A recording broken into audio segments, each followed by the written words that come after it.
বন্ধুসকল ডাল ৰখি আছোঁ নাভাবিব কাৰোবাক কাটিব ৰখি আছোঁ আৰু মোৰ পাছফালে দেখিছে এখন বাহনী বাৰী য'ত বেছি হাবি জংঘল থাকে য'ত বেছি গছ গছনি থাকে তাতেই প্ৰকৃতিয়ে দিয়া আমাক বিভিন্ন ধৰণৰ আয়ুৰ্বেদিক দৰৱ পোৱা যায়। তো মই তাৰে দৰৱৰ এটা কথা আজি আপোনালোকক ক'বলৈ ওলাইছোঁ। আজিকালি বিষৰ সমস্যাত বহি থাকে বহুতো লোক আৰু ডাক্তৰ ট্ৰিটমেণ্ট কৰে কিন্তু ভাল নাপায়। মই এটকা খৰচা নকৰাকৈ একদম পূৰা ফ্ৰী এটা গাঁৱলীয়া ঔষধ আপোনালোকক শিকাবলৈ গৈ আছোঁ। মোৰ ছাইডতে এজোপা আছে গছ, এইজোপা গছ এইজোপা হৈছে কলগছ, ভীমকল, গুটিকল। ভীমকলৰ উপকাৰিতাৰ বিষয়ে মই বিশেষকৈ ক'বলৈ নাযাওঁ, সকলোৱে জানেই। ভিটামিন B6, ভিটামিন B3, প্ৰটিনেৰে ভৰপূৰ আৰু বহুত ভাল। আগতে ঋষিমুনিসকল যেতিয়া তপস্যালৈ গৈছিলে তেতিয়া বোলে ভীমকল লৈ গৈছিলে। এইটো মানে আৰু আগৰ মানুহসকলৰ পৰা শুনিছিলোঁ আৰু ঐতিহাসিক কৈছিলে তপস্যালৈ যেতিয়া যায় এতিয়া ভীমকল লৈ যায় বোলে। বিশেষ মই ভীমকলৰ গুণৰ কথা ক'বলৈ নাযাওঁ, সকলোৱে জানেই ভীমকল কিমান প্ৰটিনেৰে ভৰপূৰ। যিসকলৰ পেট ঢিলা হৈ থাকে তেওঁলোকে যদি ভীমকল খায় তেওঁলোকৰ লেট্ৰিনো টান হৈ যাব, পেট ঢিলা যাৰ হৈ থাকে। বিশেষকৈ ইউৰিক এচিডৰ কাৰণে ক'বলৈ গৈছোঁ। মই বহুতে মোক মেছেজ কৰি সোধে আৰু ফোন কৰি সোধে আৰু মই বহুত কেইবাটাও দৰৱৰ বিষয়ে আপোনালোকক কৈছোঁ। আজি মই আপোনালোকক ইউৰিক এচিডৰ বিষয়ে ক'বলৈ গৈছোঁ, যোনটো আপোনালোকে এটকা খৰচা নকৰে ঘৰতেই যদি সেই ট্ৰিটমেণ্টটো কৰে 3 দিনত ভাল পাই যাব। পূৰা 3 দিনত একদম ইউৰিক এচিডৰ লেভেল যদি হাই আছে একদম তললৈ নামি যাব। তো আপোনালোকে কি কৰিব, আৰু খাবলৈ এনেকুৱা গাঁৱলীয়া দৰৱ বহুতে খাবলৈ অলপ ইচ্ছা নকৰে, অলপ খাবলৈ টান পায় আৰু তো আপোনালোকে কি কৰিব, এনেকুৱা এজোপা কলগছ আপোনালোকে সমানে ইয়াত একদম পিচ কৰি পিনে কাটি আগফাল হয় এনেকৈ পালি পেলাই দিব। তাৰপৰা এই ইমান ধৰ কটাৰ পাছত কি কৰিব, এই তলত এনেকৈ ইমানডোখৰমান আপোনালোকে এই তলত গাঁত কৰি থৈ দিব। গাঁত কৰি পিনে আগৰি তাত পাত এখিলাই ঢাকি থৈ দিব।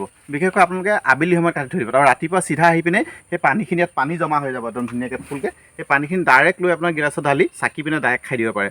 নহ'লে কি কৰিব আপোনালোকে, এই দেখিছে এই কলজোপা মই কাটি আপোনালোকক খাই দেখাম। এনেকৈ কাটি ল'ব ধুনীয়াকৈ, এনেকৈ গুচাই ল'ব মাজৰ একদম কুমলীয়াডোখৰ। কল পচলা খালে ভিতৰৰ কোমলডোখৰে খায়, সেই কোমলডোখৰ আপোনালোকে ধুনীয়াকৈ উলিয়াই ল'ব। ইউৰিক এচিডৰ কাৰণে ইয়াতকৈ আৰু বেষ্ট, ইয়াতকৈ ফ্ৰী দৰৱ বুলিয়ে কৈছোঁ, ইয়াতকৈ ভাল দৰৱ আৰু আপোনালোকে ক'তোৱে নাপায়। 3 দিনত আপোনালোকে খোৱাৰ দিনাখনৰ পৰা আপোনালোকে লগে লগে কমি আহিব। মই আপোনালোক খাই মেলি দেখাম, লৈ যাওঁতে আপোনালোক সেইডোখৰ কথা পাতি মহ বহুত বেছি ওলাইছে। তো বন্ধুসকল এইডোখৰ দেখিছে কাটি আনিছোঁ কি ধুনীয়াকৈ ভিতৰৰ কোমল অংশডোখৰ।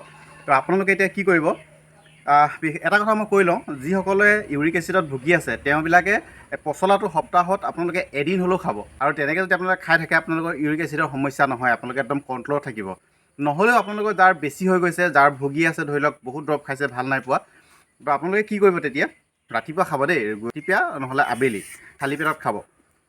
এনেকৈ কলপচলা ধৰক কাটি আনিব, সৰু টুকুৰা কৰি পিনে মিক্সিত আপোনালোকে একদম ধুনীয়াকৈ পিচি পিনে একদম গুড়ি কৰি ল'ব। গুড়ি কৰি পিনে আপোনাৰ চাকনিত চাকি পিনে এগিলাচ একদম ফুল এগিলাচ কৰি ল'ব। অলপ স্লাইট নিমখ দি ল'ব পাৰে, নহ'লেও আপোনালোকে ডাইৰেক্ট ৰাতিপুৱা আপোনালোকে যদি 3 দিন ৰেগুলাৰ খায় নহয়, ইউৰিক এচিডৰ সমস্যা একদম সম্পূৰ্ণ নাইকিয়া হৈ যাব। যোনবিলাক বিষ হৈ থাকে সকলো বিষ নাইকিয়া হৈ যাব। আৰু আপোনালোকে বজাৰত যে কিনিবলৈ পায় মিশ্ৰি বুলি কয়, মিশ্ৰি চেনীৰ নিচিনা মিঠা থাকে, সেই বস্তু আপোনালোকে খাবলৈ যদি ডাইৰেক্ট এনেকৈ বেয়া পায়, সেই মিশ্ৰিটো যদি আপোনালোকে দি ল'ব পাৰে তেতিয়াহ'লে আৰু বেছি ভাল। মিশ্ৰিটো আপোনালোকে আবেলি তিয়াই থৈ দিব আৰু ৰাতিপুৱা যেতিয়া পিচিব এগিলাচ ওলোৱাৰ পাছত সেই মিক্সি পানীখিনিৰ লগত মিলাই পিনে খাব পাৰে। তেতিয়া টেষ্টটো অলপ সোৱাদটো ভাল হয়, মিঠা হয়। নহ'লেও এটকা পইচা খৰচা নকৰি যদি আপোনালোকে ট্ৰিটমেণ্ট কৰিম বুলি ভাবিছে তেতিয়াহ'লেও আপোনালোকে এইটো গুড়ি ধুনীয়াকৈ পিচকৈ কাটি পিনে মিক্সিত ধুনীয়াকৈ গুড়ি কৰি লৈ পিনে চেপি পিনে যদি আপোনালোকে ৰাতিপুৱা 3 দিন ৰেগুলাৰ যদি আপোনালোকে এই পচলাৰ ৰস খাই নহয়, জুচ বনাই খায়, মই নিজেও প্ৰমাণ পাইছোঁ, আপোনালোককো কৈছোঁ, আপোনালোকে 100% আপোনালোকৰ ইউৰিক এচিড কম হ'বই, ভাল পাবই। আৰু ইমানখিনিও কৈছোঁ, যদি আপোনালোকে ভাল নাপায়, এইটো কথা মিছা যেন লাগিছে, আপোনালোকে মোক আনফল' মাৰি দিব।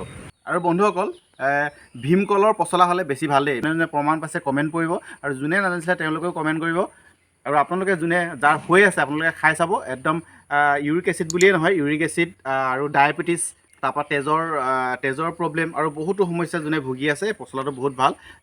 আপোনালোকে ইণ্টাৰনেটত চাৰ্চ কৰিলে পায়ে যাব। তো আজি ভিডিঅ'টো এয়াই আছিলে, আকৌ লগ পাম বেলেগ এটা ভিডিঅ'ত। আজি ভিডিঅ'টো থুলমূলকৈ একদম এনেই বনাই দিলোঁ আৰু সেইকাৰণে কথাবিলাক অলপ খেলি মেলি হৈ গৈছে। স্ক্ৰিপ্ট নাই, আগতে স্ক্ৰিপ্ট লৈ ধুনীয়াকৈ বনাওঁ, তো সেই কথাবিলাক আপোনাক যিমান পাৰোঁ ধুনীয়াকৈ বুজাবলৈ চেষ্টা কৰোঁ। তো আজি ভিডিঅ'টো এয়াই আছিলে, আকৌ লগ পাম বেলেগ এটা ভিডিঅ'ত। Bye bye. এয়া দেখিছে, আপোনালোকক মই খায়ো দেখাম। এনেকৈ কাটি ল'ব, সৰুকৈ টুকুৰা কৰি পিনে কৰি ল'ব। এইগিলাচ দেখিছে একদম সাজৰ ৰহি নিচিনা হৈ গৈছে এইগিলাচ একদম পিয়'ৰ ফ্ৰেছ মই একো নিদিয়াকৈ খাম এনেকৈ খাওঁ তেতিয়া পূৰা 100% প্ৰমাণ পাওঁ সেইটো চাওক এক গিলাচ উলিয়াই ল'লোঁ